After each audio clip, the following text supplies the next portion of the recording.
അതെ, ഈ കാണുന്നതൊരു റിസോർട്ടൊന്നുമല്ല കേട്ടോ. കേരളത്തിലെ ഏറ്റവും വലിയ റെയിൽവേ ജംഗ്ഷനും സ്റ്റേഷനുമായിട്ടുള്ള ഷൊർണൂർ റെയിൽവേ സ്റ്റേഷൻ സ്ഥിതി ചെയ്യുന്നത് എൻ്റെ നാട്ടിലാണ്. അതായത് പാലക്കാട് ജില്ലയിൽ.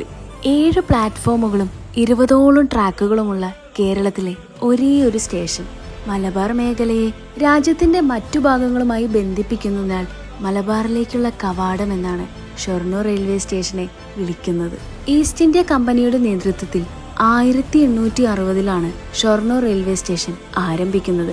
കാലത്തിനോടൊപ്പം ഷൊർണൂർ റെയിൽവേ സ്റ്റേഷൻ ഒരുപാട് മുന്നോട്ട് കുതിക്കുകയും ചെയ്തു. ഈ കാണുന്നത് ഒരു എയർപോർട്ട് ലോഞ്ചല്ല, ഇതാണ് AC waiting hall, air condition, free wifi, mobile charging, washroom facility, cool drinks, multipurpose stall, paper magazine, feeding room, dress changing console, അങ്ങനെ എല്ലാ ഫെസിലിറ്റീസും ഇവിടെ ഒരുക്കിയിട്ടുണ്ട്. അതും വെറും 30 റുപ്പീസ് മാത്രമാണ് 1 അവറിന് ചാർജ് ചെയ്യുന്നത്. ഇതൊരു കഥയല്ല, ഇതാണ് ശരിക്കുമുള്ള വികസനം, യഥാർത്ഥ ഡെവലപ്മെന്റ്. അതെ, എൻ്റെ നാടും വികസനത്തിനോടൊപ്പം വളർന്നതിൽ ഞാനും അഭിമാനിക്കുന്നു. ഇത് തന്നെയല്ലേ പാലക്കാടിന്റെ ഏറ്റവും വലിയ അഭിമാന നിമിഷം.